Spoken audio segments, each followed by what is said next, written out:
Everyone in the room is looking at me. Yes, thank you for that introduction, and thank you, Phil, for allowing me to take the gloves off. This is an itemised list of embarrassing stories about Phil that weren't going to be included in the speech, and we'll get on to those. So yes, introduction. For those of you who don't know, my name is Samuel Watts. As you may have heard, I did win World's Best Man competition. And I'm very pleased and honoured to be giving my acceptance speech here today, especially since some people seem to be determined to make today all about themselves. Now, since Phil has the patience of a Christian saint, by which I mean zero patience when it comes to delaying getting married, I'm quite young, and I haven't been to a lot of weddings, well, non-Christian weddings, and that means I haven't heard a lot of best man speeches. So when Phil foolishly asked me to be his best man, I did what any person of my generation does when they don't have a clue how to do something. I went straight to the internet, and there I found some really interesting websites, and spent a good couple of hours thoroughly enjoying myself before I thought, maybe I should do some research on best man speeches, and this is what I found. Start off with innuendo, check. Wait, there's more to come. Talk about how your level. Okay. Hopefully not get too far. What I discovered, this is what I discovered. Sorry, I need to go to my box of tricks now. The perfect best man speech contains 7 steps. First step is admitting you have a problem. First step is to give a dictionary definition, and conveniently, I don't know how this got here, I have an Oxford English Dictionary here.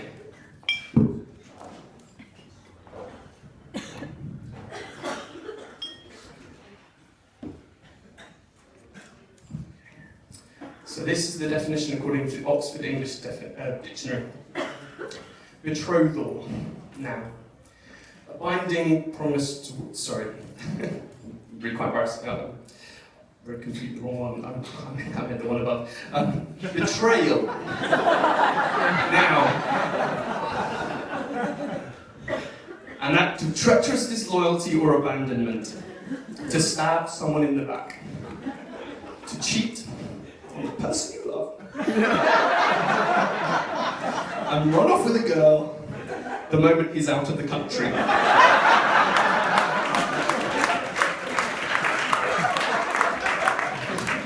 You see, Phil! That was quite loud. Phil has actually been married before, as he mentioned to me.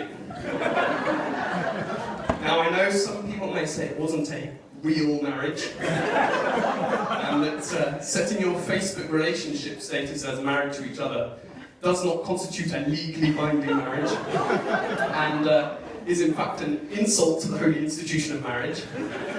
Well, Dad, if it's good enough for our one true Lord, the ruler of all our lives, Mr. Mark Zuckerberg, it's good enough for me. Excuse me, I've got more tricks here. Which brings me on to step 2. So this is the part where I stare off into the distance and I reminisce, and you have to imagine we're in a flashback scene, it's all blurry, photo. Ooh. Oh no, sorry. That was in case that joke didn't work. I was a young, naive, and impressionable youth in my first year of university. Phil was a tall, dark, and man. And it wasn't actually love at first sight, surprisingly. But, as Phil said, after the face, our friendship very quickly blossomed into a full-blown bromance. So, for those of you who can't see, this is a romantic photo that me and Phil took, framed It's been on my bedside ever since. And I'm just going to put that there to remind you of happier times.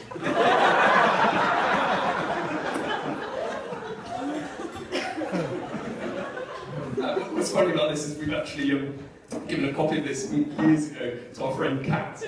And then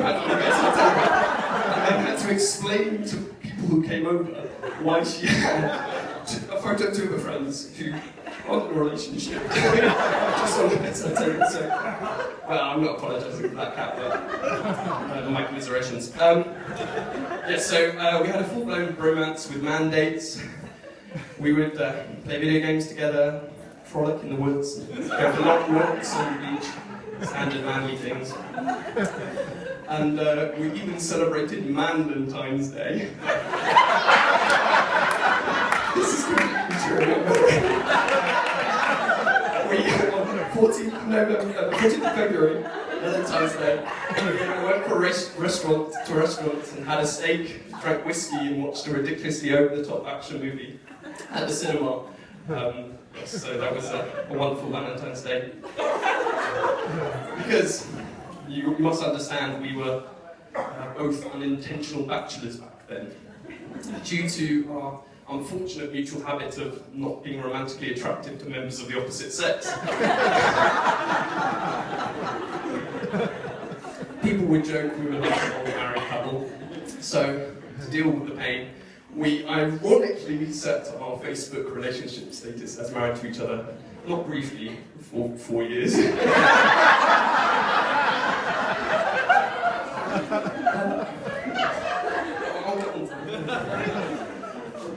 Needless to say, the joke went way too far. I must clarify. 4 years, 4 wonderful, magical years of virtual marital bliss passed like this before graduation. We had to sadly temporarily part ways. I went off to China, as thankfully mentioned earlier, and I must clarify, I went to travel, teach English, and generate a long list of annoying anecdotes to bring up the moment anyone forgets that I spent time in a developing country.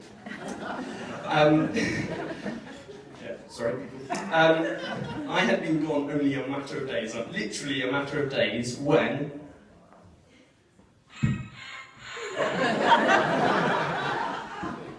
Phil decided our Facebook marriage meant nothing to him and started an affair. They met in that veritable den of sin, a Christian summer camp.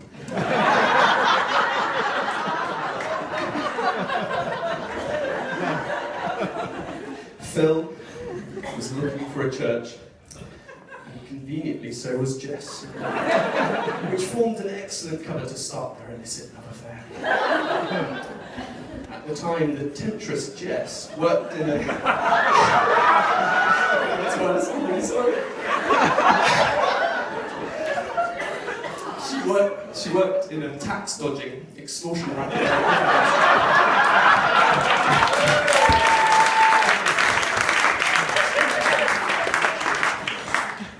Which will remain unnamed. And Phil would, again, conveniently just happen to drop by to get his regular mocha frappuccino, but everyone knew why he was really there. For their first tryst, he took her to the theatre to see Romeo and Juliet. Another romantic story that ended so well. And afterwards, she stared into his eyes and he stared somewhere to the right of hers. And then he realised that.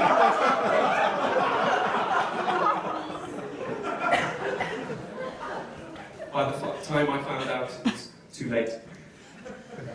He was irretrievably lost to me, seduced by her charms. Gone was our Facebook relationship. And that's when my drinking problem started. Sorry. I returned 1 year later to find Phil a changed man. Gone was the grumpy, curmudgeonly Phil I knew and loved. He no longer talked only of video games and computers, but of culture and fine food.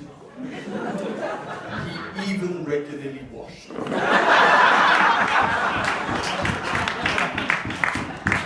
I only have my new server to blame for this catastrophic transformation. He'd even taken up sewing. Got a sewing kit and everything. What a waste. I eventually acquiesced to a meeting with this Jess, and to my surprise, she turned out not to be the devilish, home-wrecking succubus I'd assumed her to be. Instead, she was lovely, charming, intelligent, witty, thankfully competent, and, most surprisingly, looking at Phil, beautiful.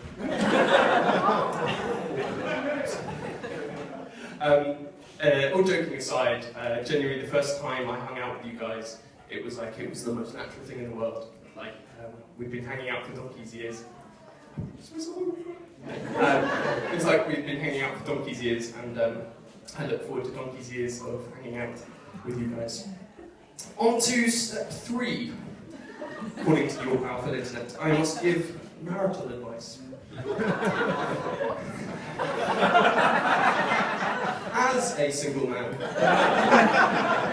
who hasn't managed to maintain a long-term relationship, I feel I'm in a strong position to impart wisdom clouded by years of life experience. I won't give you practical tips. I know nothing of the day-to-day realities of marriage. Although I've been told a good general tactic is to do whatever the hell she does. Thanks, Richard. What I do know, however, is a lot of theory. Because like Phil, I studied far too much. Oh no, unlike Phil, I know that we are a primordial soup that has evolved over billions of years into monkeys in shoes.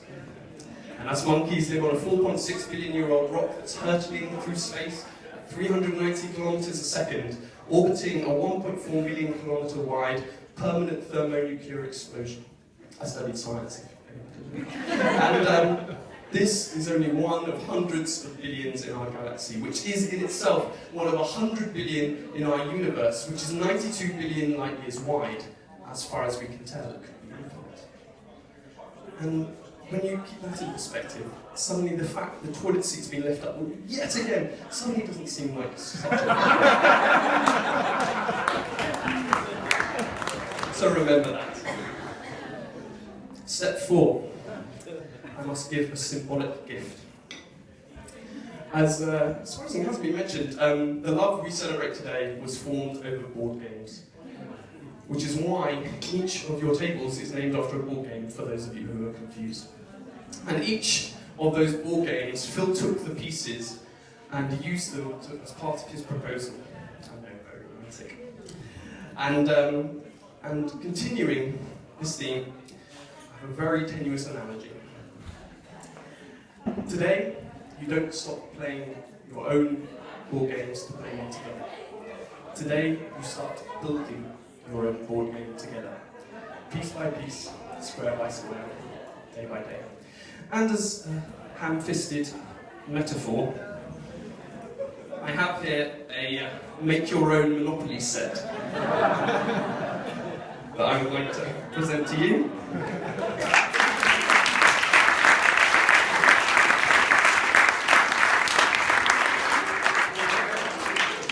I hope you have fun making it together, building it together.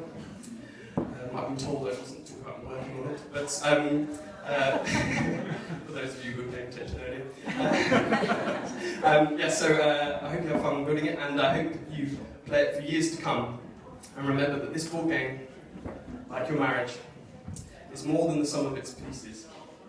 It requires constant attention to detail and focus in order to work well, and is suitable for up to 6 players. I mean,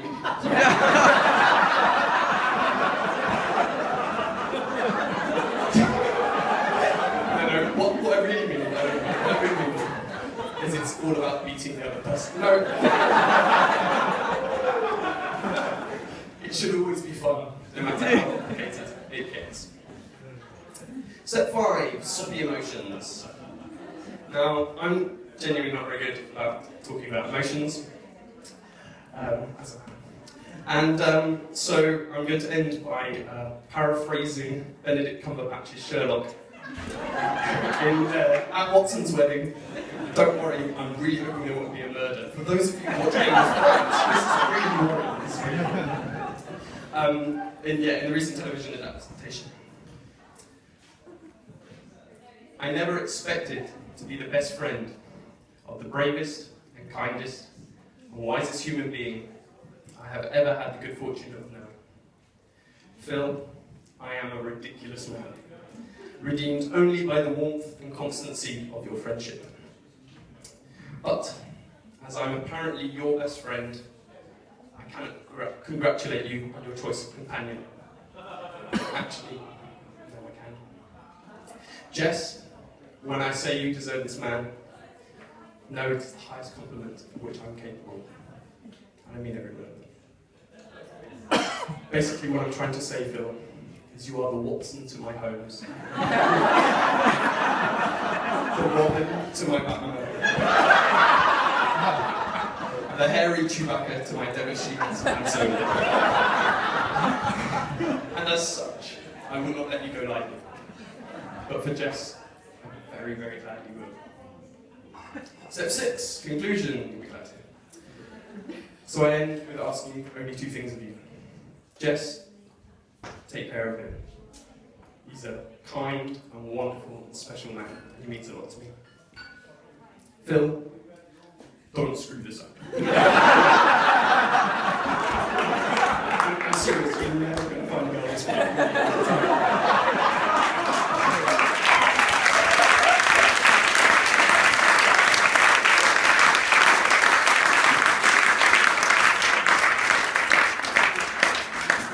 Step 7, popping the cork. Oh, sorry, the champagne. Sorry. So if you could... that's not until later. So, Phil, I hope you've had the most awkward, embarrassing few minutes of your life. Actually, no, I'm not going to end that joke, that's too far. Jess, that won't happen to you until later tonight. So please, stay standing. And charge your glasses.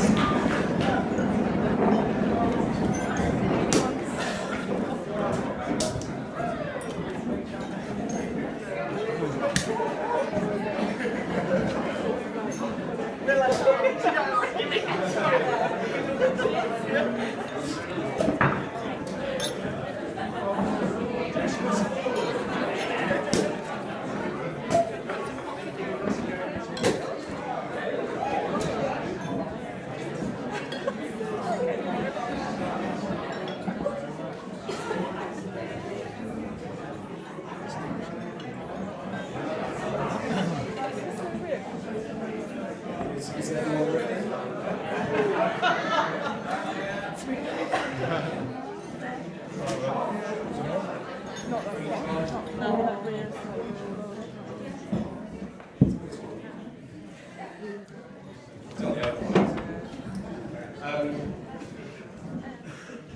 Yes.